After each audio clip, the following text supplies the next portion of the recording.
The letters of Churchill that are there have a very touching story.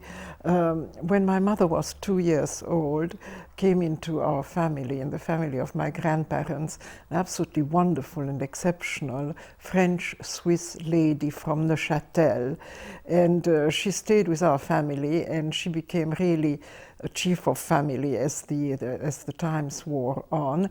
And she was born the same day as Churchill, and she didn't know him at all. And during the war, she was mostly in the United States, but she sent him every 30th of November, which is his birthday and her birthday, a little poem about him. She admired him very much. And each year, whether he was in the government or whether he was after the war in the opposition, he always thanked her. Now, I think as the definition of a gentleman, this is it. 16th of December, 41, at Le Puy, which is France, non-occupied France. Dear Mrs. Cronkite, I cannot describe how I feel about this. I am deeply distressed by the idea of having a child of 20 years of age who will be now forced to depend absolutely on herself. When she first wrote to me about her job, I was afraid that the lack of time would handicap her scientific development, but after giving it thorough thought, I had to admit that this may be the right thing to do. Please try also to excuse her if she is not as good as she should have been in her studies, but she spent a great deal of time as well as money on trying to get me a visa. The only reconforting motive of my life is that Claire is in the States and under your protection. I had just finished my studies and passed my PhD exams, and I had exactly $10 in my pocket for surviving, because I couldn't keep jobs in the last few months before the PhD, because I had to really study full time. And then I went to the UN, which was just starting, and I got in front of a woman who was recruiting and who read through my curriculum vitae, Louvain, Harvard, etc. And finally she gets to the fact that I'm French-speaking. And she said, "Oh, you speak French. We have a part-time job in the French typing pool." So I said, "Thank you very much, no." And even though I had no money whatsoever, my pride was so hurt that I walked out. And then in a few days, something totally unexpected has happened. Namely, one of the first projects of the UN was the drafting of an international trade treaty. And for that, they needed an economist who could draft both in English and in French. And as at that time, there weren't many who could. Now they are a dime a dozen, but at that time there weren't many. They were asking the universities to provide names. And both Columbia and Harvard, who have very good employment agencies, and this is how I got into the UN.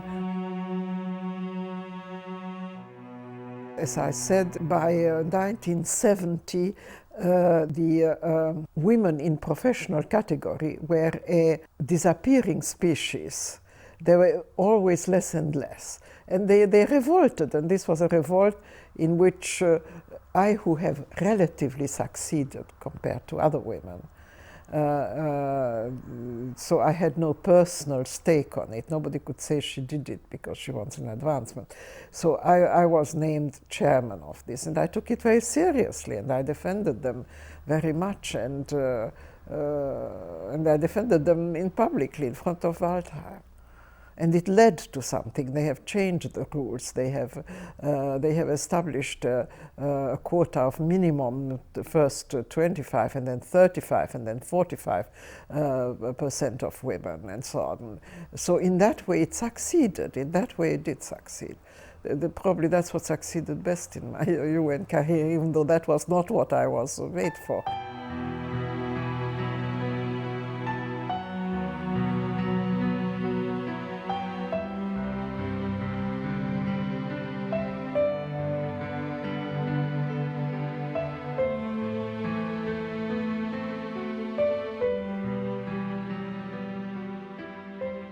Az a szó, hogy siker életemben, a családban sose jött föl, csak az édesanyámmal, aki igazán nagyon szeretett volna sikeres lenni. És,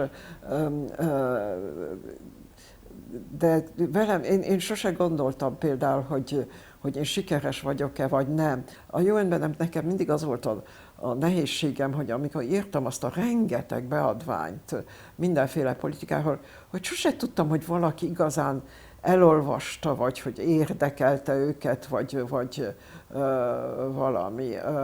Úgyhogy az ember sose látta a művét, hogy igazán ezt elfogadták, ezt a tanácsot, nem fogadták el a tanácsot. De sose az a szó, hogy siker, success,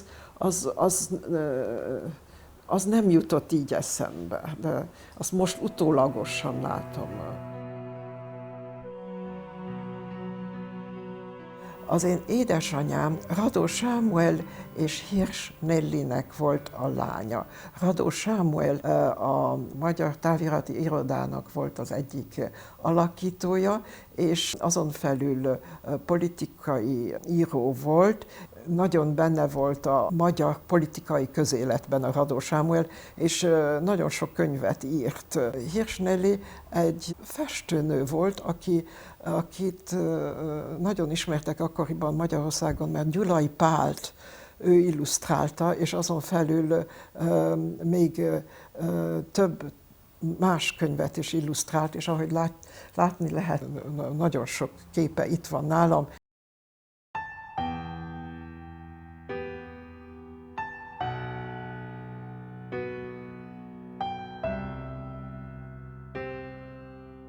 Az én édesanyám átjutott Brüsszelbe a belgákon keresztül, de nem volt lakás Belgiumban. Ott semmi nem volt egy szoba, tudod, háború után, hát mindenki rémes volt. És végre valaki talált neki egy kis lakást, itt egész közel a Rue de Libournban, és az a lakás az volt, hogy az egy magyar kurvájé volt, aki eltűnt a háborúban.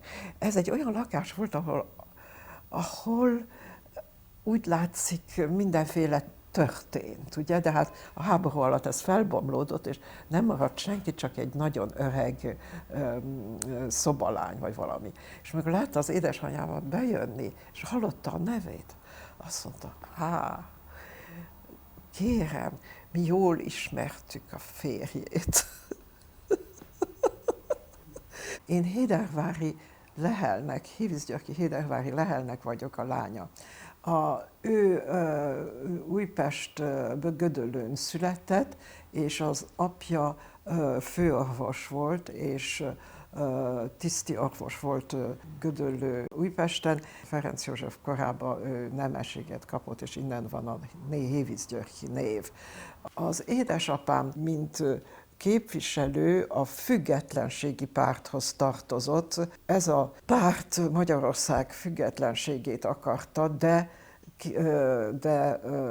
kész volt a Habsburgokkal maradni. Emlékszem, nagyon sokszor jöttek az ellenzéki politikusok, és mindig tele volt ellenzéki politikusokkal, és a herrendiekkel, a herrendi tulajdonosokkal, Farkasházi, Fischerékkel és ezekkel, és ők ilyenre emlékszem.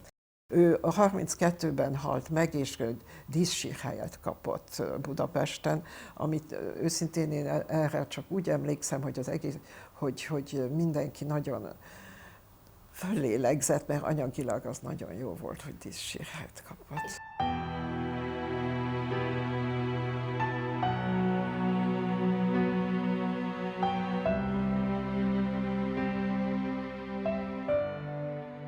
Én nem voltam egy könnyű eset a Sacré-Cœurökbe, és nem mondom, hogy ők nagyon akarták, hogy én maradjak velük, úgyhogy ők elég boldogak voltak, hogy az édesanyám engem egy brüsszeli Sacré-Cœurbe. Én ott elég boldog voltam, és az elég rendes, főleg nagyon sokat tanultam, nem olyat, mint ami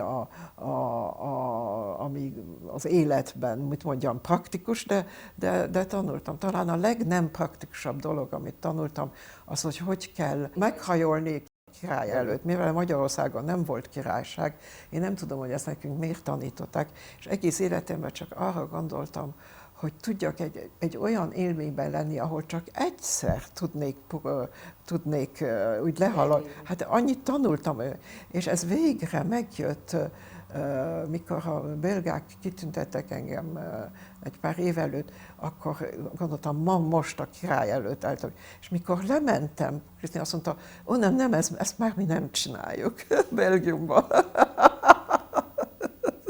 Aztán, mikor már elhagytam a UN-t, akkor kaptam egy nagyon érdekes dolgot, hogy a főtitkárt reprezentáljam Japánban. Nyugdíjba mentem 1981-ben, és akkor a belgák engem 4 évre, mint belga delegátus küldtek a UN-be, az egyik komisszióba. Egy érdekes komisszió volt, Administrative and Budgetary. Ez nagyon száraznak hangzik, de nagyon érdekes, mert ez az egyetlen komisszió, ami határozatot tud hozni, a többi mind csak ajánlatot hoz. Úgyhogy szerintem ez volt az igazi politikai komisszió.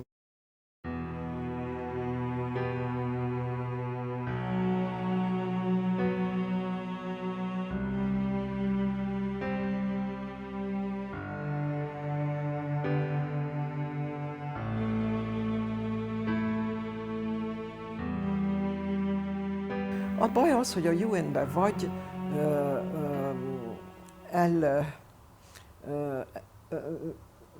megsemmisítik a dokumentumokat, vagy csak 3 évig tartják őket. Úgyhogy azt gondoltam, hogy ez lehetetlen, ez kell valamit csinálni, és nem volt akkor nagyon nehéz, mert amit mondom, mi egy olyan kis gettóban ültünk, és amikor valaki elhagyta a mi csapatunkat, és akkor láttam, hogy ezt viszik a dokumentumokat, akkor azokat levettem. Különben is összeszedtem őket, de nekem is voltak, ugye? De akkor a Jordan azt mondta, hogy a nem fontosakat igazán el kellene tépni, és de mi az nem fontos? Én nem tudtam meg, mi a nem fontos. Úgyhogy én nem téptem el. Én mindig gondoltam, hogy ezt valahogy meg kell tartani, de akkor még mindig kommunizmus volt Magyarországon.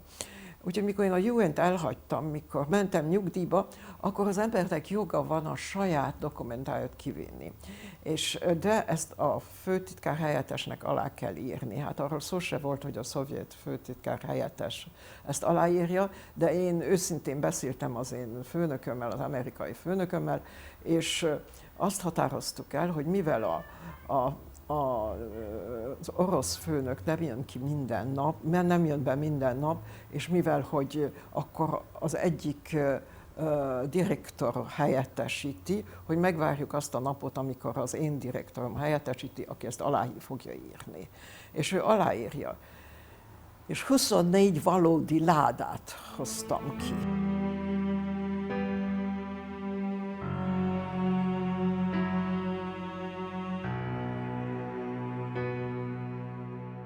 When I came back the last time from Egypt on the boat, I learned about the Hungarian uprising. And in the beginning and on the boat, I did not yet take it very seriously because we didn't know what it was really, and the news was not very accurate and very detailed. But when I got to back to my job at the UN, I realized that this is indeed an important political development, and so I thought the right thing to do, as I was a Belgian of Hungarian origin, to offer my services to the committee that was being formed at that time to deal with what is called the Magyar kérdés.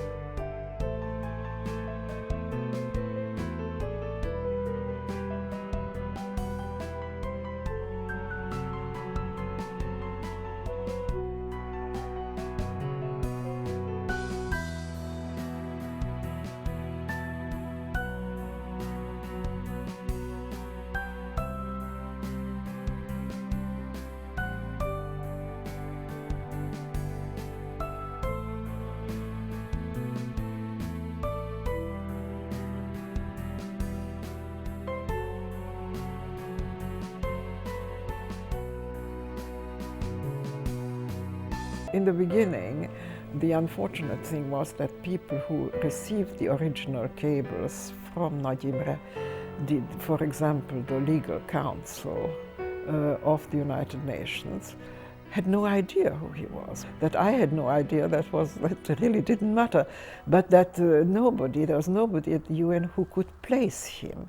And it is not altogether the fault of the UN, because don't forget that some of the Hungarian delegates changed sides several times. So you really didn't know who was who, what he meant when what he said yesterday, what he means when he said what he said today.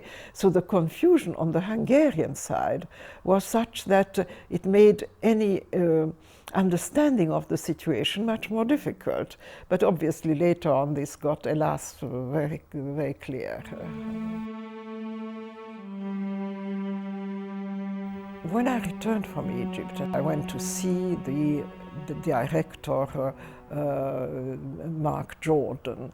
I introduced myself and he looked at me rather coolly, and he didn't even bother taking off his feet from his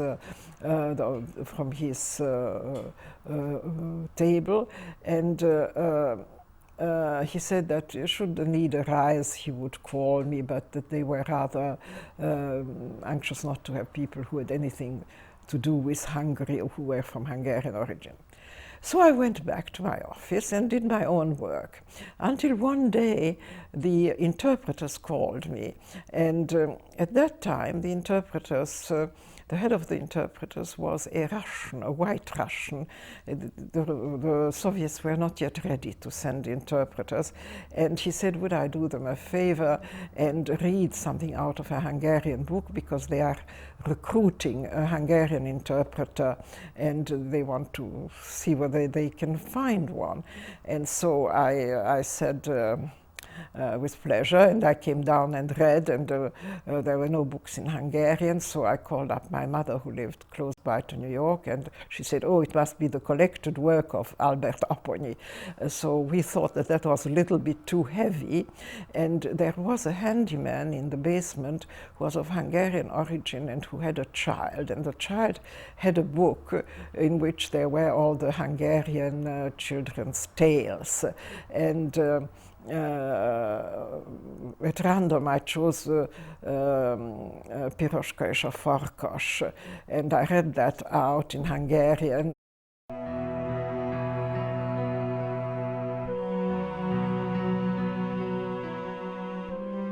The committee was formed for the following reason. It was the only possible thing to do, because no solution to the problem could be brought through the Security Council because of the Soviet veto. So in order to be sure to be able to continue to deal with the Hungarian question, it had to be thrown to the General Assembly, where there is no veto and where a majority is the deciding factor. And as there was no other way of dealing with it, the Assembly decided in forming of a committee which would follow developments in Hungary and bring them to the attention of the United Nations. This is the origin of the Committee on Hungary. The committee was to follow strictly the direction given by the General Assembly, and those were very clear. I mean, the main things, as I remember them, were that to see whether there was an aggression made against the Hungarian people, and to try to, if so, to try for the for the withdrawal of the Soviet troops. In other words, that this was an outside aggression. The terms of reference were really very clear, and they involved the creating not only of a committee, which was a committee of 5, preferably of small nations, so that they couldn't say that political elements were too prominent. They were Denmark, Uruguay, Tunisia, Australia, Ceylon, then Ceylon, now Sri Lanka. And they were, in fact, the only 5 nations who were prepared to But this committee, as all committees in the United Nations, does not work by itself, but needs a secretariat. And this secretariat was established with what was logical as principal secretary, the director of political affairs, who was an Englishman called Jordan. And the deputy secretary was also a member of the political affairs department, but from another section, a Dane called Bang Jansen. Each committee also has a rapporteur, namely one delegate who is responsible in following it, because you see, following it closely, because at the end, formally, it is the 5 delegates who are responsible, but it is the rapporteur really who is responsible, because he is the one who follows the questions most closely, and that was the Australian, Shan.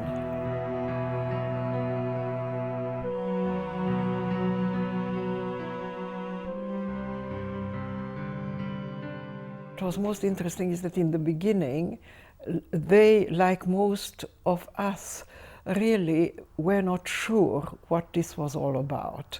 Very little was known about the Hungarian situation at that time. Don't forget that it was the height of the Cold War. It was really characterized by ignorance. And I always say jokingly that I was attached to the committee secretariat because I knew where Budapest was. But so in the beginning, they were not quite clear as to where they stood. But what was interesting to see that, and here I include all of them, as our trips of listening to the witnesses progressed, and as the horror stories came out, and as the sometimes extremely interesting political stories came out, they became very concerned. The report, of course, was the first report immediately after the establishment of the committee in January. The first report, which was the main report, had to be ready for the General Assembly, which was in September, which created the first problem because in the meantime, not only we had to read through all the material that we had and which was considerable, but we also had to do these interviews in the European cities, and the report had to be drafted. So in this case, it was especially difficult because each chapter was assigned to another person. So the style, the comprehension, the expressions were all completely different, and some of those who drafted it understood very well what they were doing, and some understood it less well. For example, very well, we had a Greek colleague who was a war hero and who understood very well what went on militarily during the fights in Budapest, and altogether how and from where the Soviet troops came the first time, the second time. So he was, I suppose, one of the much better writers of the report. But there were others who had difficulty understanding the Hungarian situation. And so Jordan had an awful lot of work to do to always rewrite and make it understandable and make sure. His main point was always that the report should only contain those facts which cannot be refuted by the Soviet Union. That was the main problem. Because all of us had tendencies to include details which we considered important, but which were not really essential to the main conclusions of the report. And so he was extremely strict about that. And his thesis was that you could prove what has happened without resorting to any anecdotic material. And here, of course, is where the difference between him and the deputy secretary occurred, among other times, because the deputy secretary felt that justice should be done to the Hungarian people by including all that has happened and all the horrors the Soviet Union has committed. The problem was also a question of time. This report, as I told you, had to be ready for a certain date. And these personal differences between some people made it obviously very difficult to bring out a report. And the time was advancing, and as the committee was authorized in order to fulfill its mission to interview witnesses in Europe, a solution had to be found. So they asked whether I could try, and well, I tried, and it didn't go divinely well, but I mean, it still was relatively the best they could get. So I was lent by my office to the Political Affairs Department for this project. And I started out going as an interpreter. So I had nothing to do with Jordan or Bang-Jansen. I was with the interpreters. And as time wore on and we came back, it was obvious that we were very much strapped for time because the report had to be out for the next General Assembly. So Jordan started looking at me again and said, could I help first with, reviewing the Hungarian press? And then he asked me, could I please cooperate on the report and write one of the chapters of the report, which I did, which is chapter 14, namely the events immediately after the uprising. And so slowly I got really to be one of the linchpins of this secretariat. Now, in Austria, of course, the difficulty was as later, but you only found that out later, that obviously there was infiltration of communist Hungarian agents and some leaks. But, these things in such circumstances, I find, can be foreseen and are unavoidable. And they did not change the final result. They changed nothing in the recommendations of the committee. These are the terrible hiccups that occur in a project politically as complicated as this. Obviously, this was the most difficult place because, first of all, this had the most potential witnesses, as there were a great deal of Hungarians, I think 200,000, close to 200,000. And the atmosphere was very highly charged,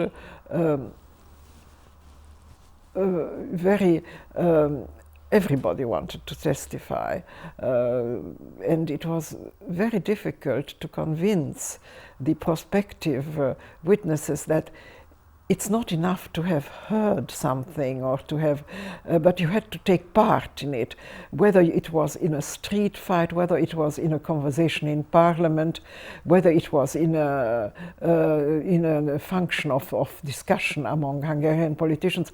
You had to be part of the thing. So that was the first way of eliminating them, that those who saw their brother-in-law at the street corner of so-and-so, and he says that and that, this was out. That was out. It was very, very severe screening from that point of view. I was very astonished that on me there was no pressure, although I was technically the most important person. I was not really the important person, but the fact that I was the only one who could speak Hungarian and who could interpret. In other words, if I did get sick or something, nobody was there to interpret the witnesses' statements. So I was very astonished that I did not find on me any pressure. The most interesting stop for me was London, because London contained the the ex-communists, the intellectuals, the national communists, who in spite of all their great intelligence and great analytical ability, were able to put themselves in a position where they got imprisoned by the regime. This kind of communism we did not know in the West. And why were we so naive? It is not really our fault. Don't forget that both about the prison treatments and other such problems. Don't forget that the book of Solzhenitsyn has not yet appeared. The book that appeared a little bit later was the first indication, real indication as to what went on in the Soviet Union and what was, by the way, the fate of some of the members of the communist regime. But so for me, London was definitely, from the political point of view, the most interesting. I did have to, at one point, out of the blue, interpret both Ketliana and Kirai, and I felt very bad about it because I didn't understand half of the things they said. There was no interpreter, but they are the only Kövágó, and they were the only 3 people who testified in front of the assembly. No, I was most impressed by Kövágó, and we became great friends afterwards. Kövágó, who has been both in a German prison and in the Russian prison. And I thought that it is really a very bad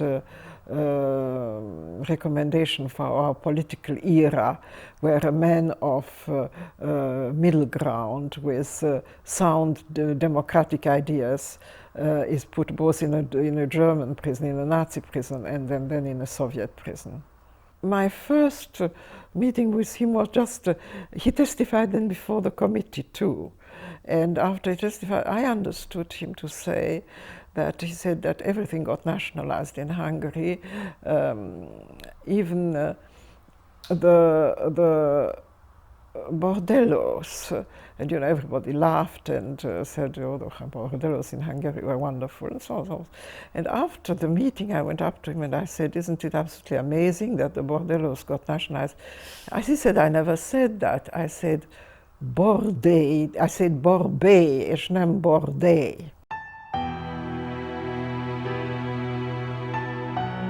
The functioning of the committee was based on the secretary of the committee, namely Jordan, who was really an extraordinarily able man. And when we learned to know each other, our respect for each other increased a lot. He was a small English Cockney, mostly deaf, and a fantastic political mind. And he organized the work of the committee as to who did what, who followed the Hungarian press, how the chapters should be set up in the report, what problems the chapters should deal with, and who should do the drafts of it. And he was the one who finally, of course, would be responsible for the final draft of the report. In any case, speaking factually, it was the deputy secretary who pre-interviewed the witnesses, presented their names to the committee, and the committee decided whether they would interview them or not. And in Vienna, very often in Vienna I had to assist him because there were many Hungarian-speaking prospective witnesses, and so I did take part, if you want to, in the pre-screening, but obviously I had no voice of decision in anything.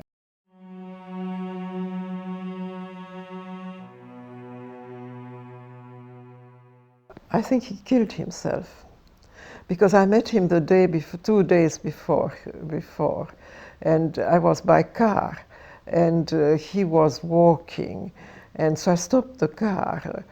Was I walking with the dog? One of us was in a car and the other one was walking, and we talked to each other, and he said, I'm at the end of my tether, I don't know what to do, and he looked very depressed. That is one reason. The second reason why I think he killed himself is because he had always, and this I'm not saying I am not saying meanly at all, but he always had a little bit of a martyr complex in the Hungarian thing, which was not altogether, he was not altogether wrong. He was somewhat of a martyr. And the way he was found, I think, and where he was found, I had that impression. And there's a third reason why I thought he killed himself is that, you see, they always say the Russians killed him. The Russians, the Soviets, put yourself in the Soviets' place. They had much more use of Bang Jansen and of the quarrels between Hammarskjöld and Bang Jansen, because that diminished the Hungarian report each time this happened. It diminished it. So they had much more use, from their point of view, they had much more use of Bang Jansen alive, and that this should go on and be in all the newspapers and see what a scandal the Hungarian report has made. And fourthly, because I knew him, and he had a certain pride, and the job he got after the UN was not what he considered, and very rightly so, was not considered. He had a pride because he saw himself in a certain way. I'm a completely new territory, which is unfortunate, because you are the expert on that.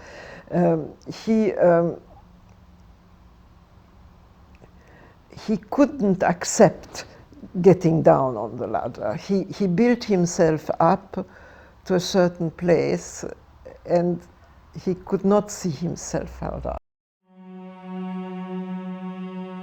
A Monroe a harmadik kiválasztott volt erre az állásra. A második egy thai herceg volt, Wanwanataikan, aki egy nagyon rendes ember volt, de aki egy rémokos ember volt, és mindjárt belátta, hogy semmit nem tud vele csinálni, és nem akarta ezt folytatni. És akkor nevezték ki a Monroe-t, és azért mégis a Hammarskjöld itten egy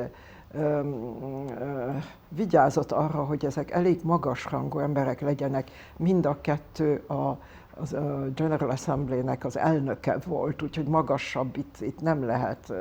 És így nevezték ki, Mediator on Hungary volt a titulusa, és a kommunista magyarok csak akkor ébredtek föl, amikor kinevezték a Monroe-t, az nekik nagyon fájt, és akkor kezdtek rólam írni, mert akkor persze, akkor már azok, akik dolgoztak a beadványon, azoknak vissza kellett menni az ő saját munkájához. És akkor nekem is valószínűleg vissza kellett volna menni a Technical Assistance-be, ahol a közép-kelet, a arab közép-kelettel foglalkoztam, és ami engem nagyon érdekelt. De akkor kellett, hogy egy személy maradjon mégis, aki tudja, és a Jordan engem kedvelt, és abban kedvelt, hogy először valahogy mégis ismertem Magyarországot, másodszor mégis tudok angolul írni, és harmadszor meg kellett egy body, aki ott van, aki mégis beszél a delegátusokkal, és beszél, és vigyáz a Monroe-ra, aki egy nagyon temperamentus ember volt. Jelentős figura Sir Leslie Monroe, Új-Zéland. Nevének ejtésében meg kell állapodnunk, az amerikaiak Monroe-nak, az angolok Monroe-nak mondták. Magyar küldöttség Monroe mellett dönt. Szürke kabátos. Hát szerez magadnak egy szürke kabátot, azon kívül egy magyar diplomatát is játszol, a két szerep nem azonos. Andersen Danens küldött, az 5-ös bizottság elnöke, ezen kívül Sir Pilson Dixon, az angol küldött. Bang Jansen, ENSZ alkalmazott Tán, de előzőleg egy csehszlovák diplomatát játszol. Na, lássuk a jellemzéseket. Te kérlek, maradsz az idegen vezető. Te leszel Király Béla tábornok, itt van hozzá egy egész dosszié, de ezt csak akkor kapod meg, amikor sorra kerülsz. Egyelőre te leszel Rudecindo Ortega, chilei diplomata. Ne lepődjenek meg, hogyha egy-egy kollégám 2-3 figurát is megelevenít, hiszen az igazi drámában 6 év alatt százak, ezrek jutottak ilyen-olyan szerephez. Téged megkérlek Kétli Anna szerepének eljátszására. Igen, de nekem valamit meg kell mondanom. Én ismertem Kétli Annát. Nekem nagyon rokonszenves volt. Nagyon mulattam egy színházi darabon, amit Magyarországon irattak egy pár emberrel a magyar kérdésről.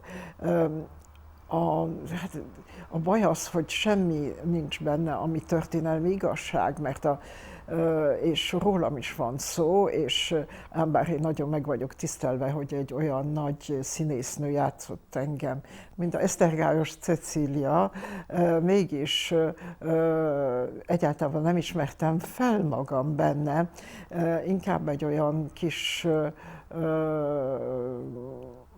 Manci-féle kislány, aki mindenkivel flörtöl, és mindenkivel beszélget, és egyáltalán nem komoly, és különben is időben az egész nem felel meg, mert ők mindig összetesznek engem a Sir Leslie Monroe-val, aki a magyar ügynek volt a bemondója, és minket Bécsbe a 3 huszárba tesznek a vendéglőbe.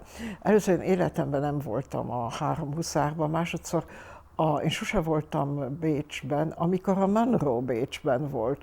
Úgyhogy az egész egy nagyon primitív darab, és hallom, hogy kihívták a katonasságot, hogy nézzék meg, mert senki nem akarta megnézni. They are always interesting times at the UN, and they are always spice around. And probably my most interesting story has not to do with this report, but has to do with the fact that I had on my staff a Soviet official who in the morning would come in, and I think I told you that already, who would read the New York Times in the afternoon, the Izvestia, and never reported to me. But at one point he asked me whether I could lend him my car. And so he said, he had tears in his eyes, and he said his wife is sick and he has to transport a few books and his car doesn't work, and could he use my car? And I said, when do you want it? And when he said when he wanted it, I said, let me think about it, whether I can arrange it. Don't forget he was a colleague of mine. And I went to my to my American director, who obviously had connections that I did not have, and asked him what to do. And he said, well, tell him that he can borrow the car for 1 day during the weekend, but he must bring it back in the evening to the UN garage. So I spoke to him and I said, well, you can have the car Saturday and bring it back to the garage. Sunday, I don't remember whether one of the weekend days.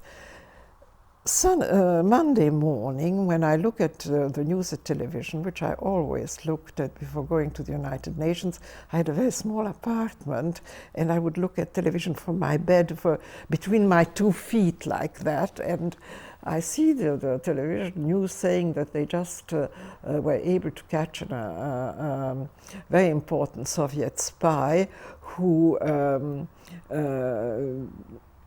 was in contact with the American Navy man, and they showed how he was caught. He was caught in New Jersey, and there I see my car going by, and my car stops, and they exchange the documents, and the arrest is made. So Monday morning, I went to my American chief and I said, what do I do now? And he burst out laughing and asked the number of my car, and well, the whole thing got arranged.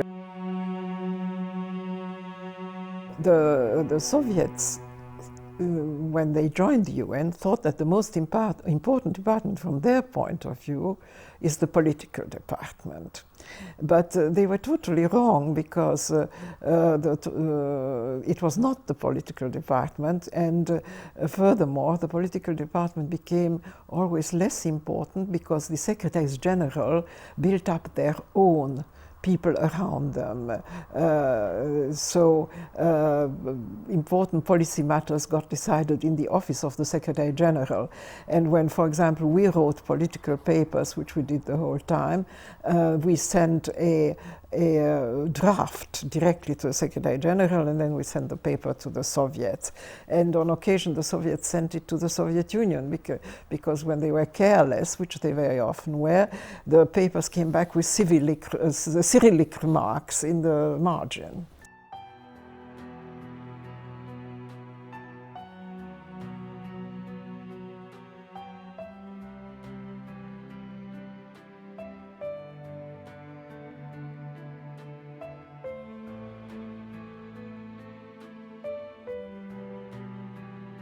Egyszer olvasták az egyik, mert én folyton írtam, mert az volt a hivatságom, és azt látta, hogy igen, hogy ez egy NATO, this is a NATO paper, Miss Hedervary, this is a NATO paper. Mr. Ambassador, they never wanted to be called Mr. Undersecretary of the Russians. Mr. Ambassador, you can say anything about this paper, you can say it's bad, but you cannot say that it is a NATO paper, because I am an international civil servant. Azt felelte, even that is a Western idea.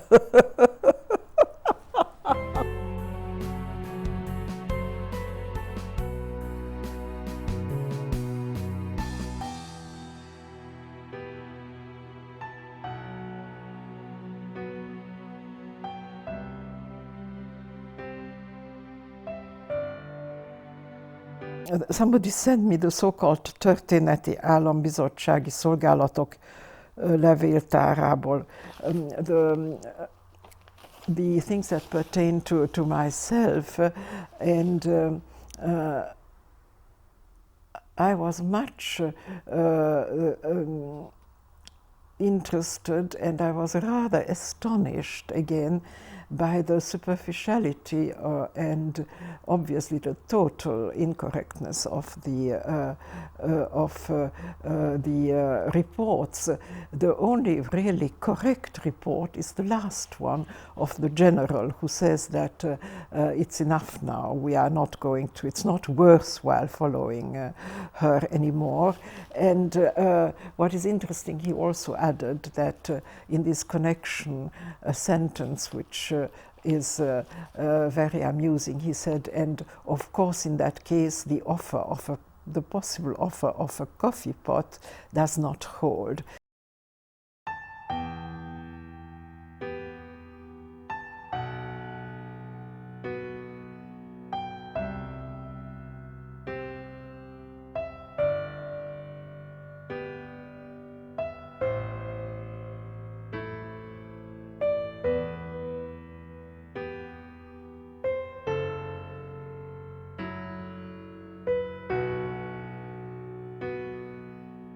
Egy nőnek az életében az mindig egy nagy választópont, hogy elhatározza, hogy férjhez megy ehhez, vagy nem megy férjhez. És ez természetesen néha visszajön, talán kellett volna, talán. Úgyhogy ezek döntőpontok. Az természetes, hogy azáltal, hogy nem mentem férjhez, egész mást csináltam. De különben milyen döntőpontok voltak az életemben. Sajnos nem én döntöttem a pontokat, hanem a politika döntötte a pontokat. Én, amikor gyerek voltam, én szerettem volna magyar diplomata lenni, és a UN elődjében nagykövet lenni. Hát ez nem én döntöttem, hogy én nem vagyok az, ugye, mert én néztem az Apponya Albertet, aki stb.